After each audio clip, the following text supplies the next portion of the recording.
کسی شخص نے اس طرح کی قسم کھا لی کہ میں ایسی عبادت کروں گا کہ جو روئے زمین پر میرے علاوہ اس وقت کو دوسرا نہ کرے، اور اگر میں ایسی عبادت نہ کروں تو میری بیوی کو طلاق۔ اب یہ مسئلہ جب علماء کے سامنے پیش ہوا تو علماء اس میں حیرت زدہ ہوئے کہ اب اس مسئلے کا کیا جواب دیا جب وہ کون سی عبادت ہے کہ جو صرف وہی شخص کرے دوسرا نہ کرے؟ نماز ہے، روزہ ہے، زکوٰۃ ہے، صدقات ہے، ذکر و درود ہے، اس طرح کی جو بھی عبادت کرے گا وہ اس وقت روئے زمین پر کوئی بھی دوسرا شخص کر سکتا ہے۔ یہی مسئلہ جب سرکار غوث پاک رضی اللہ تعالی عنہ کی خدمت میں آیا تو آپ نے ارشاد فرمایا کہ اس کا تو بڑا آسان حل ہے، یہ شخص خانہ کعبہ جائے اور مطاف کو طواف کرنے والوں سے خالی کر کے تنہا طواف کرنا شروع کر دے، تو یہ وہ ایسی عبادت ہوگی کہ اس کے علاوہ روئے زمین پر کوئی دوسرا کرنے والا نہ ہوگا۔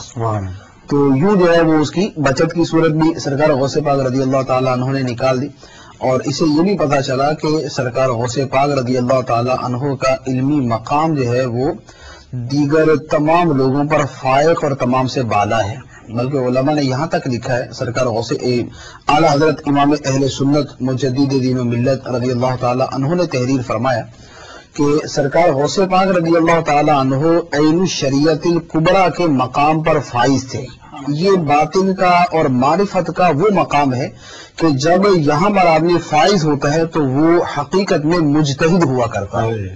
تو سرکار غوث پاک رضی اللہ تعالیٰ عنہ مجتہد تھے، اگرچہ آپ کا فتویٰ جو ہے وہ زیادہ تر فقہ حنبلی کے مطابق ہوا کرتا تھا، تو اعلیٰ حضرت علامہ نے اس کی بھی حکمت ارشاد فرمائی ہے کہ اصل میں اس کی حکمت یہ ہے کہ دین جو ہے وہ 4 ستونوں پر قائم ہے۔ امام اعظم رضی اللہ تعالیٰ عنہ، امام شافعی، امام مالک اور امام احمد بن حنبل، تو یہ دین کے 4 ستون ہے کہ جن پر دین قائم ہے، اور سرکار غوث پاک رضی اللہ تعالیٰ عنہ کا لقب ہے محی الدین، دین کو زندہ کرنے والے۔ تو جو دین کو زندہ کرنے والا ہے اس کا کام ہے کہ دین کے جس ستون کو کمزور ہوتا دیکھے اسے سہارا دے، اسے مضبوط کرے۔ تو اس زمانے میں فقہ حنبلی جو ہے وہ کمزور ہو رہا ہوگا، تو سرکار غوث پاک رضی اللہ تعالیٰ عنہ نے باوجود مجتہد ہونے کے دین کے اس ستون کو مضبوط کیا۔ تو اس سے آپ کی علمیت اور آپ کے مقام کا بھی پتہ چلتا ہے۔ اس کے علاوہ بھی آپ کی علمیت کے حوالے سے تو بہت سارے واقعات ہیں، مثال کے طور پر کوئی ایک آدھ واقعہ اور ایک واقعہ بہجت الاسرار اور دیگر کتب میں تحریر ہے کہ علامہ ابن جوزی رحمۃ اللہ علیہ جو اپنے زمانے کے نہایت ہی اعلیٰ درجے کے محدث اور مفسر تھے، آپ کی تفسیر میں بھی کتابیں ہیں، حدیث کے اندر بھی نہایت مشہور ہیں، بڑی بڑی کتابیں ہیں آپ کی، اور آپ واعظ بھی تھے۔ محدث ابن جوزی، محدث ابن جوزی تو یہ لقب یعنی ان کے ساتھ مشہور ہے کہ محدث ابن جوزی، اور اب تو آپ کی تفسیر بھی جو ہے وہ چھپ کر آ چکی ہے، بڑی ضخیم تفسیر آپ نے لکھی ہے۔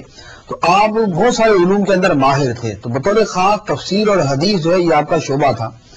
تو آپ کو ایک مرتبہ سرکار غوث پاک رضی اللہ تعالیٰ عنہ کی بارگاہ میں آپ کی نشست میں لایا گیا، اور سرکار غوث پاک رضی اللہ تعالیٰ عنہ نے ایک آیت کی تفسیر بیان کرنا شروع کی۔ تو لوگ وہاں پر بیٹھے ہوئے تھے، سرکار غوث پاک رضی اللہ تعالیٰ عنہ نے تفسیر بیان کی، تو اب لوگ اشارہ کر رہے تھے علامہ ابن جوزی کی طرف کہ کیا یہ تفسیر آپ کو معلوم ہے، آپ نے پڑھی ہوئی ہے؟ تو وہ اشارہ کرتے کہ ہاں یہ تفسیر مجھے معلوم۔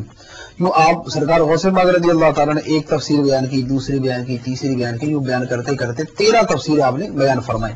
13 تفسیروں تک تو علامہ ابن جوزی علیہ الرحمہ اشارہ کرتے رہے کہ یہ تفسیریں مجھے معلوم ہے، لیکن سرکار غوث پاک رضی اللہ تعالیٰ عنہ 13 تفسیروں سے آگے بڑھنا شروع ہوئے۔ اب اس کے بعد آپ نے 14ویں، 15ویں، 16ویں تفسیر بیان کی، اور بیان کرتے کرتے 40ویں تفسیر تک پہنچ گئے، اور علامہ ابن جوزی رحمۃ اللہ علیہ 13 تفسیروں کے بعد دوبارہ اشارہ نہیں کر سکے کہ مجھے یہ تفسیریں معلوم ہیں۔ تو علامہ ابن جوزی اگرچہ فن تفسیر کے اندر ایک بہت بڑا بلند مقام رکھتے ہیں، لیکن جو مقام علم تفسیر میں، علم حدیث میں، ظاہر و باطن کے علوم میں سیدنا غوث اعظم رضی اللہ تعالی عنہ کا ہے تو وہ کسی دوسرے کا کیا ہوگا؟ یعنی آپ کی اس تمام وضاحت سے الحمدللہ ہمارے مدنی چینل پہ موجود بھی ایک تعداد ہوگی اسلامی بھائیوں اسلامی بہنوں کی جن کے آگے ہمارے حضور سیدی غوث اعظم رضی اللہ تعالیٰ عنہ کی سیرت مبارکہ کا یہ علمی پہلو بھی سامنے آیا۔ ماشاءاللہ آپ کی کرامات، آپ کی برکات، اور جو طریقت کے حوالے سے الحمدللہ جو آپ کے فضائل ہیں کہ جو ان کے سلسلے میں داخل ہو جاتا ہے، قادری سلسلے میں داخل ہو جاتا ہے، اس کو جو ثمرات و برکات کتابوں میں لکھے ہیں کہ میرے غوث پاک رضی اللہ تعالیٰ عنہ فرماتے ہیں کہ میرا مرید بغیر توبہ کے نہیں مرے گا۔ کتنی بڑی یہ برکت ہے. تو الحمدللہ ہمارے غوث پاک رضی اللہ عنہ کی ایک یہ برکت مزید ہمارے سننے اور دیکھنے والے اسلامی بہنوں کو پتہ چلی کہ آپ ایک بہت ہی بڑے عالم، حضور ہر اللہ کا ولی عالم ہے،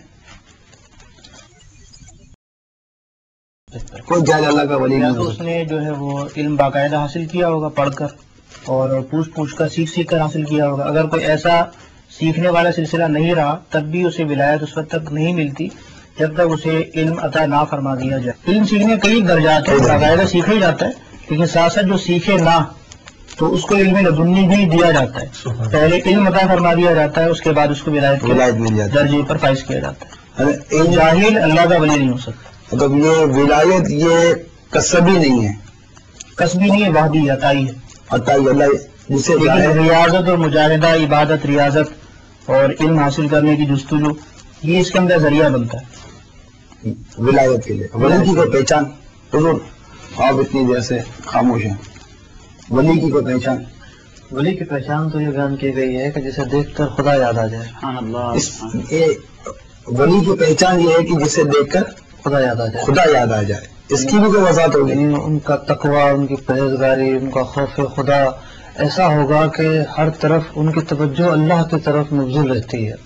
جو لوگ ان کی بارگاہ میں حاضر ہوتے ہیں وہ بھی آ کر دنیا کو بھول جاتے ہیں اور اللہ کی طرف ان کی بھی توجہ ہو جاتی ہے.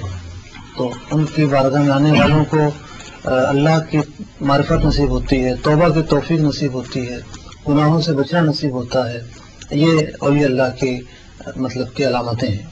یہ روایتوں میں اس طرح کی علامات موجود ہیں. جی ہاں بالکل.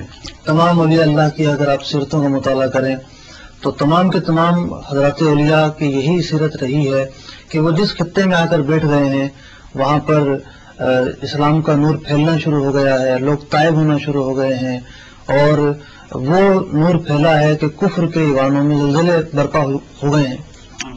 خواجہ معین الدین چشتی اجمیری رحمۃ اللہ تعالی علیہ کی ذات کو دیکھ لیجئے کہ ہندوستان میں آئے ہیں، اسلام کا وجود نہیں تھا لیکن آپ کے آنے کے بعد لاکھوں لوگوں نے اسلام قبول کیا. تو یہ حضرات اولیاء کا منصب یہی ہے. میرے اعلیٰ حضرت الحمدللہ انہیں اولیاء کرام میں شامل ہیں. جی الحمدللہ. میرے غوث پاک تعالیٰ عنہ تو ولیوں کے سردار ہیں. خدا کے فضل سے ہم پر ہے سایہ غوث اعظم کا، ہمیں دونوں جہاں میں ہے سہارا غوث اعظم کا. مریدی لا تخف کے تسلی دی غلاموں کو، قیامت تک رہے بے خوف بندہ غوث اعظم. خدا کے فضل سے ہم پر ہے سایہ غوث اعظم کا، ہمیں دونوں جہاں میں ہے سہارا غوث اعظم کا، ہمیں جہاں میں ہے سہارا غوث اعظم کا. مریدی لا تخف کہہ کر تسلی دی غلاموں کو، مریدی لا تخف کہہ دی غلاموں کو، قیامت تک رہے بے خوف بندہ غوث اعظم کا، قیامت تک رہے بے خوف بندہ